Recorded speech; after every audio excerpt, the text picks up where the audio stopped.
Morning everyone. आज का topic है डॉपलर इफेक्ट। आखिरी टॉपिक है हमारा वेव एंड साउंड का डॉपलर इफेक्ट। तो डॉपलर इफेक्ट बेसिकली एक कॉन्सेप्ट है। तो पहले डॉपलर इफेक्ट होता क्या, इसकी प्रैक्टिकल कॉन्सेप्ट हम समझ लें, फिर इसमें कुछ फार्मूले हैं। क्योंकि जब भी डॉपलर इफेक्ट का सवाल बनता है कहीं भी, तो वो सिर्फ और सिर्फ न्यूमेरिकल प्रॉब्लम होती है। और न्यूमेरिकल प्रॉब्लम लगाने के लिए हमारे पास क्या मैटर है, फार्मूला होना चाहिए, उसकी थ्योरी या उसका कॉन्सेप्ट होना चाहिए, 2-3 बातें क्लियर होनी चाहिए। तो केवल 2 फार्मूला अगर हम ठीक से समझ लें, केवल 2 फार्मूला ठीक से समझ लें, तो 8 फार्मूले उसी से क्रिएट हो जाएंगे। चाहेंगे सीखना? पहले समझो ये क्या है। जैसे एक कोई दूर साउंड सोर्स बज रहा है, कोई ऐसी चीजें दूर बज रही है, बाजा कह दो, बाजा बज रहा है, और आप हैं सुनने वाले ऑब्जर्वर, ये आर्यन है और ये दूर एक बाजा बज रहा है। साउंड सोर्स मतलब बाजा, पीछे देखो हॉर्न की आवाज आ रही है ना रोड से। तो अगर ये साउंड सोर्स आपकी तरफ मूव करे या आप इस साउंड सोर्स की तरफ जाओ, तो जो इसकी रियल फ्रीक्वेंसी है या तो बढ़ती हुई या तो घटती हुई महसूस होगी। नहीं समझे? या तो आप इस साउंड सोर्स की ओर जाइए या ये साउंड सोर्स आपकी ओर है, तो या तो साउंड बढ़ती हुई या तो आप अभी भी हो सकते हो इससे, ये साउंड सोर्स आपसे दूर जा सकता है। तो इसकी जो रियल फ्रीक्वेंसी है उससे फ्रीक्वेंसी बढ़ती हुई या घटती हुई महसूस होगी। यही डॉपलर इफेक्ट कहलाता है। अल्टीमेट थ्योरी चैप्टर की केवल एक है कि डॉपलर इफेक्ट है क्या। ठीक, तो चलिए शुरू करते हैं। तो इसमें केस 1 है, केस 1। ये शॉर्ट स्टोरी है, बस अंग्रेजी में तो शॉर्ट स्टोरी। बात समझ लीजिए, सब 2 बातों को मैं उसी 2 से सारे क्रिएट करवा लूंगा। तो इसकी ओरिजिनल फ्रीक्वेंसी n है। मैंने कहा फर्स्ट केस है when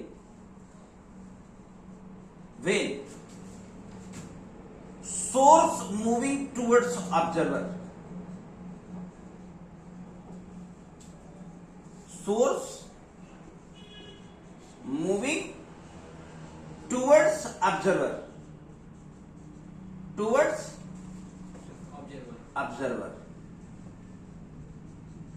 when source moving towards observer. Source observer की तरफ मूव कर रहा है, तो मूव करने वाला कौन है? सोर्स। तो सोर्स की वेलोसिटी को v कह दो, सोर्स की वेलोसिटी को v s। और एयर में साउंड वेलोसिटी जो है, क्योंकि आपको साउंड जो सुनाई दे रही है वो हवा में साउंड है। अब ये बज रहा है, वो आप तक हवा, वो साउंड पहुंच रही है, तो हवा के माध्यम से साउंड पहुंच रही है। तो वायु में ध्वनि का चाल, जिसको हम हिंदी में कहते हैं वायु में ध्वनि की चाल, वो भी है। करेक्ट है? तो यहां से चल के आओ, तो इसकी फ्रीक्वेंसी अगर सोर्स आपकी तरफ मूव करता हुआ है, तो आपको बढ़ी हुई फ्रीक्वेंसी मिलेगी, घटी हुई मिलेगी। इमेजिन करें, अगर ये सोर्स जितनी ओरिजिनल फ्रीक्वेंसी है उससे बज रहा है और आपकी तरफ मूव कर रहा है, आपकी ओर आ रहा है, तो जो रियल इसकी फ्रीक्वेंसी उससे ज्यादा मिलेगी, कम मिलेगी? ये आपकी तरफ मूव करे तो कम मिलेगी, ज्यादा आपकी ओर आया, हल्ला मचाते आपकी तरफ आए, तो आपको शोर ज्यादा सुनाई देगा या कम सुनाई देगा? ज्यादा सुनाई देगा। तो देखो, ये ज्यादा वाली कहानी को केवल एक फार्मूले में रख लो, n dash is equal to n v upon v minus vs। v minus पूरा चैप्टर लगा पाओगे, केवल प्योर न्यूमेरिकल चैप्टर है। ये 2 फार्मूला आज हमसे पहले सीख लीजिए, इसी कंसेप्ट के आधार पर 8 फार्मूला और क्रिएट कर लेंगे। 10 मिनट लगेगा इस चैप्टर को खत्म करने में। देखो, अगर ये vs की कोई भी वैल्यू होगी, तो इस v में जब घटेगी तो नीचे की संख्या ऊपर वाले से कम हो जाएगी। भाई v की वैल्यू मान लो हवा में साउंड वेलोसिटी 330 है, 330 है, तो ये फिर भी हवा में साउंड की वेलोसिटी 330 है, और सोर्स की वेलोसिटी अगर 30 मीटर पर सेकेंड है आपकी ओर आते हुए, और ओरिजिनल फ्रीक्वेंसी मान लो साउंड सोर्स की 100 थी, 1000 की, जो भी कह लो, तो ये जो कैलकुलेटेड डेटा आएगा वो 1000 से ज्यादा आएगा या कम आएगा? ज्यादा आएगा। क्यों? क्योंकि ऊपर हमारे पास 330 बैठा है, नीचे 300 ही हो गया और ये 1000 हो गया। अब कैलकुलेशन करेंगे, एक सिंपल कैलकुलेशन को फॉलो अप करेंगे तो ये 11 बार और ये 10 बार कैलकुलेशन करेंगे तो ये जो 1000 था वो 1100 नहीं हो गया। यानी अगर कोई साउंड सोर्स आपकी तरफ बजता हुआ आए तो वो वेव वेलोसिटी, साउंड सोर्स आपकी तरफ जब आ रहा है तो जो ओरिजिनल फ्रीक्वेंसी इसकी है वो बढ़ नहीं जाएगी, बढ़ी हुई प्रतीत होगी, बढ़ी हुई हमें अपीयर होगा। इस अपीयरेंस को हम डॉपलर इफेक्ट कहते हैं, समझ रहे? बढ़ नहीं जाएगी, बढ़ी हुई महसूस होगी, बढ़ी हुई। तो वो जो हमें सुनाई देगी वो एक्चुअल में 1100 सुनाई देगी। उम्मीद करता हूं समझ गए होंगे, कोई कंफ्यूजन नहीं होगा, परफेक्शन है। चलो, तो ये अगर सोर्स ऑब्जर्वर की ओर आए, स्रोत श्रोता की ओर आए हिंदी में, तो फ्रीक्वेंसी बढ़ती है, लेकिन कैसे? नीचे में V माइनस VS करके, V माइनस। इसका केस 2 स्टडी करते हैं हम लोग। वेन, अब एक काम करो, इसको यहीं रोक दो, इसको बजने दो, आप इसकी तरफ दौड़िए, फिर भी वही होगा, बढ़ता हुआ तब भी आएगा, लेकिन फॉर्मूले में चेंज आएगा। वेन ऑब्जर्वर इज मूविंग, हाँ बहुत तमाशे नहीं करने यार, observer is moving towards stationary source, towards stationary source. क्या मतलब है इसका? ऑब्जर्वर जो है ये सुनने वाला है, ये स्टेशन, ये स्रोत स्थिर है और आप इसकी ओर दौड़ रहे हैं, तो फार्मूले को सिर्फ पकड़ लीजिएगा, n डैश बराबर n और ऊपर हो जाएगा V प्लस VO। O माने ऑब्जर्वर, O माने, और यहाँ V जो है velocity of sound in air, वहां पर VS था, यस माने सोर्स था, और O माने ऑब्जर्वर। ऑब्जर्वर कैसी कहानी है, इसको डायग्राम में देखें तो आपका जो साउंड सोर्स है वो बाबू रुका हुआ है, और जो ऑब्जर्वर है वो सोर्स की तरफ दौड़ा चला जा रहा है। तो उम्मीद करता हूं बिल्कुल परफेक्शन होगा, कोई कंफ्यूजन नहीं होगा। सोर्स अगर ऑब्जर्वर की ओर मूव कर रहा है, कोई कंफ्यूजन तो नहीं है, कोई परेशानी तो नहीं है, मूव कर लेगा आराम से। चलो फिर आगे आते हैं। क्या यही 2 केस हो सकते हैं इसमें? और भी हो सकते हैं, दोनों एक दूसरे की ओर आ सकते हैं, दोनों एक दूसरे से दूर जा सकते हैं, ये रोका रहे ये दूर जा रहे, ये रोका रहे और ये अवे हो रहा हो, दोनों एक दूसरे का पीछा कर रहे हो, ये इनका पीछा कर रहे हो, 6 और केस क्रिएट हो सकते हैं। तो आप जरा अपनी वर्चुअल इमेजिनेशन को हमें बढ़ा करके बताइए क्या क्या केस पॉसिबल हैं 2 केस के अलावा। 2 केस दोनों समझ में आ गए कि नहीं आ गए? यानी अगर ऑब्जर्वर सोर्स की ओर मूव करेगा, ऑब्जर्वर सोर्स की ओर मूव करेगा, ऑब्जर्वर सोर्स की ओर मूव करेगा तो ऊपर V प्लस VO होगा, ऊपर V प्लस। अगर सोर्स ऑब्जर्वर की ओर मूव करेगा तो नीचे V माइनस VS होगा। 2 बातें ठीक से आ गई हैं कि नहीं आ गई? अब मैं एक डायग्राम के अंदर ही सब कुछ रखता चला जाता हूं और आप उसी को वेक्टर को हथियार बना करके आप बाकी बातें हमारे साथ करते चलिए। सिर्फ वेक्टर को आपको हथियार बनाना है। केस 3 क्या है? दोनों पास वो बात की बात है, पहले और बातें करो ना। ऑब्जर्वर स्टेशनरी है, ऑब्जर्वर स्टेशनरी है। अब ये सोर्स आपकी तरफ, फर्स्ट केस था सोर्स ऑब्जर्वर की ओर आ रहा था, ये भी तो हो सकता है सोर्स ऑब्जर्वर से अवे होने लगे। डायग्राम में समझ में आ रहा है? Source moving away from observer, observer stationary है। तो जरा आप फार्मूले पर थोड़ा सा गौर करिए, उसी फार्मूले पर बात करिए। वो जब ये इसकी ओर आ रहा था तो नीचे माइनस था कि नहीं था? अब वेक्टर की कहानी हमने तुमको समझाई है, अगर वो पलट जाता है तो माइनस हो जाता है। तो जो इधर को था वो उधर को हो गया, तो वो माइनस प्लस नहीं हो गया। परफेक्ट है? भूलोगे तो नहीं, कंफ्यूजन तो नहीं पैदा करोगे।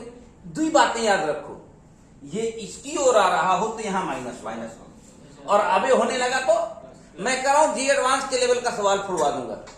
बस केवल 4 बातें याद रखो। दुई बातें याद रखो, चार मत करो, दुई केवल याद करो, बाकी मैं वेक्टर से कर लूंगा। कंफ्यूजन तो नहीं? इसमें केस 4 हो सकता है क्या? सोर्स अभी स्टेशनरी है, सोर्स लिखते जाना है, source is stationary, observer is moving away from source, observer is moving away from source, away from source. जो वीडियो इसकी ओर जा रहा था तो बढ़ रहा था, अब यहां बाजा बज रहा है, आप इससे दूर जा रहे हैं तो बाजा धीमा होता जाएगा ना, बाजा नहीं धीमा होगा एक्चुअली, वो आपको धीमा सुनाई देना शुरू हो जाएगा। समझ गए क्या? तो एन डैश से हमें सुनाई देने वाली, एन है उसकी ओरिजिनल फ्रीक्वेंसी, एन है उसकी ओरिजिनल फ्रीक्वेंसी। परफेक्ट है। आपने ऊपर जब ये इनकी ओर जा रहे थे ऊपर प्लस किया था, तो अब क्या करना चाहिए? आपने ऊपर प्लस किया था ना, तो अब क्या करना चाहिए? माइनस। कोई कंफ्यूजन तो नहीं है? ये चौथा केस बड़ी आसानी से आ गया। जरा पांचवा केस क्या हो सकता है बताओगे? दोनों एक दूसरे की ओर आए, दोनों एक दूसरे से अवे हो जाएं, फिर ये आगे आगे ये पीछे पीछे, फिर ये आगे आगे ये पीछे पीछे, हो सकता है ना? पॉसिबिलिटी है ना? तो इसका केस 5 क्या पॉसिबल है, आप मुझे बताओ। दोनों एक दूसरे की ओर आए, observer moving towards source and source moving towards observer, दोनों के पास ही वेलोसिटी हो गई है। तो देखो आप जरा इमेजिन करो, वो फार्मूले के बारे में मुझे बताओ जो हो सकता है। यह तो ओरिजिनल है, जब सोर्स ऑब्जर्वर की ओर जाता था तो वहां ऊपर प्लस होता था क्या? और जब सोर्स ऑब्जर्वर की ओर आता था नीचे माइनस होता था क्या? दोनों आ जाएंगे, आएंगे या नहीं आएंगे? ये वो फर्स्ट केस है, ये वो सेकंड केस है, मैंने फर्स्ट पढ़ाया था, ये वो सेकंड। जब ये इसकी ओर जाएगा तो ऊपर प्लस होना है, और जब ये इसकी ओर नीचे जाके माइनस होना है। इसका एक केस 6 स्टडी में आ सकता है क्या? बोलो क्या? When source and observer, source and observer both moving away from to each other, दोनों एक दूसरे से, एरो देखना डायग्राम में और स्टेटमेंट लिख लेना कॉपी में अपनी। यहां पर क्या लिखे जाएंगे? When source and observer both are moving away, both are moving away, दोनों एक दूसरे से दूर जा रहे हैं। हिंदी में लिख लेना यार, हिंदी मीडियम के हो तो, जब स्रोत और श्रोता दोनों एक दूसरे से दूर जा रहे हैं। जरा दूर जाने वाली कहानी का फार्मूला बताओगे क्या हमें? एन ऊपर लिखेंगे माइनस, नीचे हो जाएगा प्लस, और नीचे हो जाएगा प्लस। क्यों जो है? सिंपल सा रीजन है, इसमें कोई टेक्नोलॉजी या कोई टेक्निक या कोई थॉट प्रोसेस नहीं समझा रहा हूं मैं तुम्हें। ये बात करते करते 6 याद है, पूरी किताब मैं कह रहा हूं जेईई एडवांस तक का फोड़ दूंगा, लेवल तुम जो ले आओ, जहां का सवाल ले आओ, लेकिन ये पहले कंट्रोल में तो रहे ना। अच्छा बताओ इसका केस 7 क्या होना चाहिए? ऑब्जर्वर दूर जाए, ऑब्जर्वर दूर जाए, वो पीछा करे, जैसे पटरी में भाग रहे हो शाहरुख खान बनके और पीछे ट्रेन आ रही है, हो सकता है ना?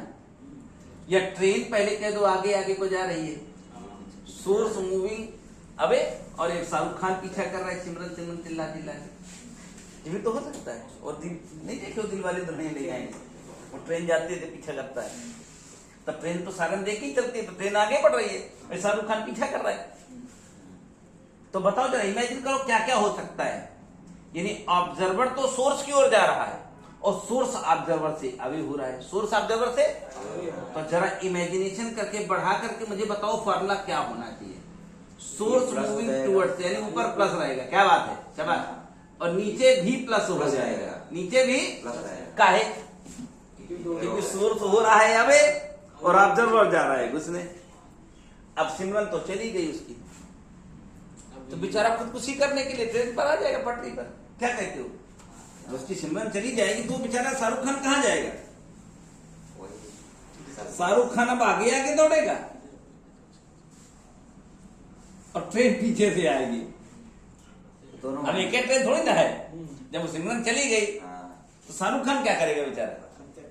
आत्महत्या कर लेगा। ये इसकी हो रहा है ना? और ये इससे अभी हो रहा है, दोनों अब आप बताते रहिएगा, हम देखेंगे। यन डैश इज इक्वल टू यन, हम बताओ क्या करें। दोनों माइनस। ऊपर वाला हो गया माइनस और नीचे क्योंकि इसकी ओर अबे जा रहा हो गया है। हाँ, ये बस परफेक्ट हो गया ना, दोनों माइनस। अब मुझे नहीं लगता है कि इन 8 केस के ऊपर डॉपलर इफेक्ट में कोई और केस होता है। हमें लगता है डॉपलर इफेक्ट हमारा कंप्लीट हो गया है। इसको अपनी कॉपी में लिखेंगे एक एक करके। जो डायग्राम मैंने बनाई में लिखिएगा, हिंदी में या अंग्रेजी में। अंग्रेजी हिंदी समझ में आती है ना। इस केस में क्या हो रहा है, source is stationary, observer is moving away, observer is moving away. इसमें क्या है, सोर्स इज स्टेशनरी एंड इसमें क्या है, observer is stationary, source is moving away. और यहाँ पर क्या है, source is stationary, observer is moving away, moving. इसमें क्या है, source and observer both moving towards each other, towards each other. Source and observer both moving away from each other, है ना। Source is moving away from observer and observer moving towards source, observer moving towards source। और ये क्या था, observer is moving away from source and source is moving towards observer। Hindi अंग्रेजी लिख लेंगे कि हम लिखवाएं? नहीं लिखते। अरे वही सोर्स हो गया सोर्स है, हाँ, observer, स्रोत, observer। और ऑब्जर्वर हो गया श्रोता। हाँ। समझ गए ना। हिंदी की फिजिक्स जैसा विषय कभी हिंदी या अंग्रेजी में कभी बना नहीं रहा है। स्रोत कौन है, श्रोता। स्रोत ना, स्रोत बोला आपने, सोर्स है स्रोत, और ऑब्जर्वर है श्रोता, सुनने वाला। भाई एक सुनने वाला हो गया, एक सुनाने वाला। सुनाने वाला बाजा भोंपू है। अब तुम तो गाओगे नहीं, या तुम गाने लगो तुम्हारी बात चल जाएगी। तुम ही भोंपू बोलो तो बात बन जाएगी। हमें लगता है कि 8 केस हमारे पास ये सफिशिएंट है। कहो तो सीधा जे एडवांस लगवाई ला किताब। अभी इसकी पिक्चर तुम्हारे सामने लाता हूँ। ये इसको थोड़ा बिल्कुल तुम गीला करना पड़ता है, सारा डिस्टर्ब करता है। ले आओ जल्दी से। ये आखिरी टॉपिक है बच्चों। हम लोग 17th को एक 12th का न्यू बैच शुरू कर रहे हैं और टारगेट एक है हमारा, इस 12th के न्यू बैच में सिलेबस हम गर्मी भर में पूरी प्रैक्टिस होगी। प्रैक्टिस की कोई कमी नहीं होगी। अगर आप इंग्लिश मीडियम में है तो इंग्लिश मीडियम के लिए, हिंदी मीडियम में है तो हिंदी मीडियम के लिए सेपरेट प्रैक्टिस, सेपरेट बैच होंगे, इंग्लिश और हिंदी मीडियम दोनों के लिए। चलो देखते हैं, क्लियर कर दो। एक जेई एडवांस से शुरू करते हैं। करें हैं? हाँ, कमजोर तो नहीं हो, कलेजा रखे हो ना। चलो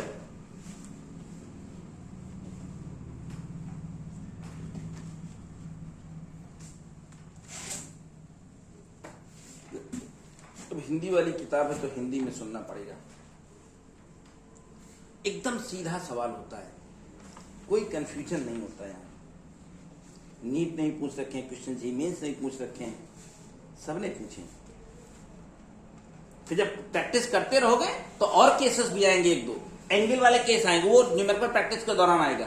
तो एक दिन 2 दिन भी कल तक हमारे पास है ना हम लोग, तो आगे बेसिक सब बना ले। चलो देखते हैं। 2 कार ए और बी एक दूसरे से दूर विपरीत दिशा में जा रही हैं, तो आपको क्या करना है, 2 कार बना देना है। डायग्राम आपके पास हमेशा वर्चुअल होना चाहिए फिजिक्स में, और एक्यूरेसी।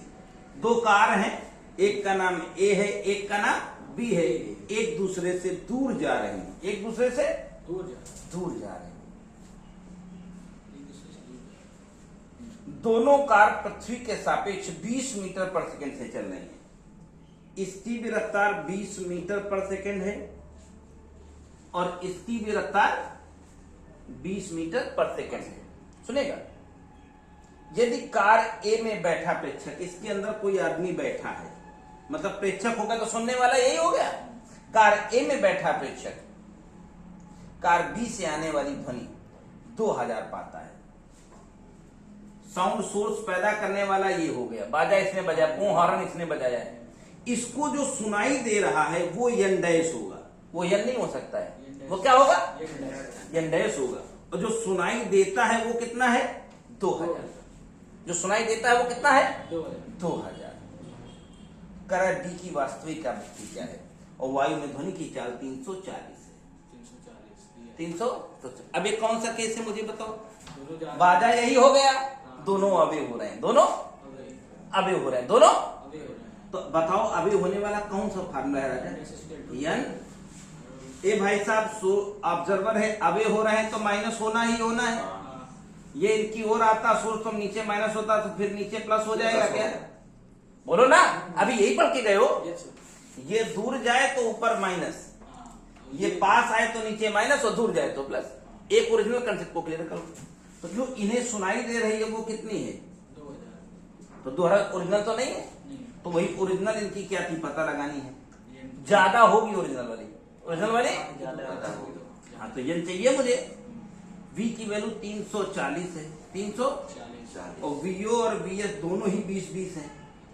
एक बार -20, 10 एक बार +20। उम्मीद करता हूँ बात समझ गए होंगे। कैलकुलेशन करना आपके बाएं हाथ का खेल है, वो बायां हाथ हम ही दिखा देते हैं। n = 2000 से कोई लड़ाई नहीं है तुम्हारी। 320। ये भाई साहब जुड़ के 360 हो गया, और ये भाई साहब घट के 320 हो गए। हाँ, तो काको मार करनी है क्या कहीं? इनको काट डालिए। 4 इसे कह दीजिए आप 18 हो, इसे कह दीजिए आप 16 हो, इसे कह दीजिए आप 9 हो, इनसे कह दीजिए आप 8 हो। अब ज्यादा कलाकारी करने में अच्छा नहीं लगेगा, बिल्कुल मल्टीप्लाई कर लीजिए। सही है ना? काटो 8, 8 दूनी 16, 8 5 250, और 25 9 225। 225। पढ़े लिखे आदमी हो, कंपटीशन कभी कैलकुलेशन आपका टेक्निकल तो टेस्ट करता है, लेकिन ऐसा नहीं कि मार दशमलव में गुणा भाग करवा दे। जब कंपटीशन होगा तो आपकी कॉन्सेप्ट और स्किल टेस्ट की जाती है, कैलकुलेशन जल्दी से करने का टेक्निक टेस्ट किया जाता है, और वो बिना करे नहीं होता है। ध्यान रखें, झंडू एक चपरासी के लेवल की परीक्षा दोगे, सवाल होगा तो आपको 30 सेकंड में करना होगा। कोई 10 मिनट में सवाल करने के लिए अभी तक कोई परीक्षा बनी नहीं, क्योंकि सारी परीक्षाएं ऑब्जेक्टिव हो गई। ऑब्जेक्टिव परीक्षा का मतलब आपका सेकंड स्किल टेस्ट करना है कि आप क्वेश्चन को डिसीजन लेकर के सेकंड में कैसे खत्म करते हो। अगर वो प्रैक्टिस में है तो ठीक हो, नहीं है तो खत्म हो, बाकी टे टाटा कोई करता रहे। ठीक है, उम्मीद करूंगा कि आप क्वेश्चन की एक्सरसाइज एग्जांपल में एंट्री मारोगे तो 2 सवाल छोड़ के बाकी सब आ जाएगा। ठीक है, चलो अभी मैं कराता हूं और सारे सवाल, तो वीडियो को बंद कर दिया जाए अगर कोई जरूरत ना हो तो, है ना? और एग्जांपल कराता हूं। हाँ, इसका काम भी खत्म